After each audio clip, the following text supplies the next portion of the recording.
Hello and welcome back to What Culture Gaming. I am Peter, and this is Scott. It is. And this is a press kit that has been sent to us. A press kit for what game, Scott? It is Horizon Zero Dawn. Horizon Zero Dawn. Sonny Jim. Wait a minute, Mr. Postman. Look at this bullshit. Look, what have you done to that? Just minimise the Creased negatives, it. accentuate the positives. It's not their fault, it's fine. It's lovely and green. We thought we'd take this apart and also just talk about the game in general, because going into the review, it's one of the most anticipated PS4 games of all time. So and you can anticipate that it's going to come out on the 28th of February in NA and the 1st of March in PAL. Earth is ours no more, mate. Earth is ours no more. No. The general premise being that nature has retaken... This is a funny thing because, what do you know about the game so far? Well, I saw the E3 coverage last year in July, one of the two summer months. July. Eli? Alloy. And there seems to be some kind of disaster. And now trees have grown on everything, and there are robot animals for some reason. It's very true. That's going to be one of the finding the solution to all that stuff is going to be one of the big mysteries of the game. Okay. So this this kind of fell out of its housing. So we've got a loose CD, disc, but not to worry. Nice little bit of packaging in that. Yeah. I mean, loads. The whole thing with press kits is that it's a nice little packaged way for the PR companies to let you know, hey, we've got this thing that we'd like you to review or whatever, and in this case, it's very nicely put together. Look at that. That's good. That's pretty good. I like it. Yeah. It's all metallic. It's like one of the animals. I don't know if that's just getting massive glare from the lights, but hopefully you get some kind of idea there. Scott, what's in that thing? So, they've done documents. Yeah, this is just a nice little card saying like, hey, we worked on this game for a very long time. We wanted to create something fresh and extraordinary.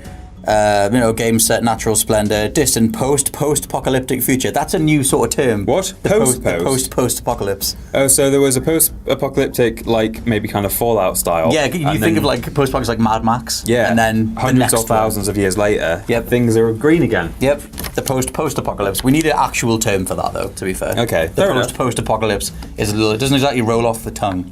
I like it. It's developed by Guerrilla, as in warfare, not smell. Kong. It's the first new IP from Guerrilla Games, who for I don't know how long, 16 years have been doing Killzone. But yeah, so they've sent us the PR thing, and it's got lots of fancy artwork in. I'd hope that this is sort of duplicated in the collector's edition as well. Oh, nice.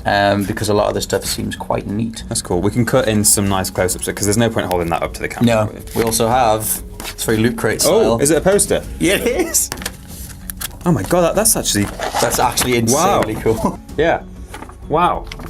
I like that. It's all the animals or robot moles. Robot moles. That's one of the coolest things though about Horizon, which a lot of people who have followed the game will be pretty psyched about, is just the general art style. The idea that AIs have banded together to repopulate the Earth, replacing animals with robotic versions of themselves. Yeah. I mean, apparently, a lot of the plot points to do with like the origin of these things. I mean, it's going to depend on how much they're going to bring it out into multiple sequels and stuff. Right. True. But I'm assuming we're going to get to the bottom of this to some degree in the game itself. So yeah, I mean, I'm pretty psyched. I really love the art style. I think that the whole like tribal warfare, like Far Cry style primal stuff mixed with like super sci-fi. I think that's where it's got awesome. a USP, is that that weird kind of it's almost a juxtaposition, but maybe they've made it work. We'll have to see. I think this is.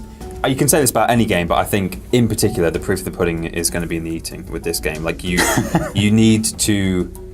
I don't think we can get a judgment based entirely off just watching the coverage. No. And you're going to have to get your hands on it and have a go. And we will be doing that. We're going to be doing a review with this disc. That very disc. Very soon. How much do you know about the general storyline? Who are you?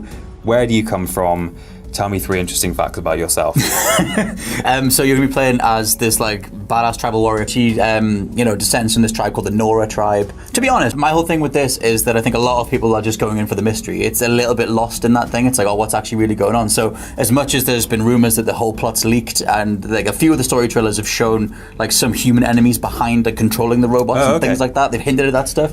I don't want to know any of that crap. So I've stayed the hell away from the story stuff. So I know you play as Aloy/Alloy, and I know that you like do all these other things where you're in this big open world and you fight robo dinosaurs. But apart from that, that's pretty much what I'm going in with, which I imagine is the same for quite a lot of people, because the whole hook of this thing is what's really going on. Right. So in a way, everything you need to know is maybe you want to limit what you know when you go in. It's one of those games you don't want to know too much. Oh yeah, I mean, like I said, I'm kind of approaching it in a weird comparison to like Lost, where I'm just sort of like, this is a big mythology to get stuck into, potentially a whole franchise. Yeah. So I'm interested to see how much they drip feed with like, you know, the story related stuff. Okay. So yeah, as much as like I'm interested to see how it goes, I'm glad that they've held back with the vast majority of that stuff. Yeah. So that we can discover it together. But in terms of general gameplay, it looks like it's open world. Yeah, it's very Shadow of Mordor the way that it's played so far. Yeah. Lots of bow and arrow kind of action, lots of stealth, lots of hiding in bushes, tall grass, Assassin's Creed influence kind of skill stuff. trees and stuff like that. Skill trees, stuff like that. Dynamic boss battles, Far Cry style. Oh, sorry, dynamic boss battles in like just an open world. It's kind of like The Division. Every now and then you'll come across an enemy that's like super high level. You can try and take them down and get the loot that falls off them. Okay. If not, you can flee, I guess. Yeah. Well, sounds good. Ben, anything to add from the wings? What do you know about this game that we don't?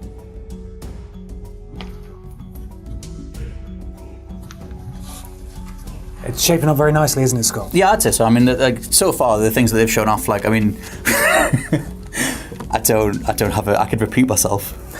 We have a lot of things. For the first impressions of review, check back next week. It will be next week, won't it? Well, the embargo's on Monday, but that means I've got to play it solid from now till Monday, which is doable. Did do that for Watch Dogs 2. That's what he's going to do. That's his whole weekend. We'll see. I mean, Neo's pretty good, so... Thanks very much for watching this, and we'll see you all very soon. Just intent on... I'm not even...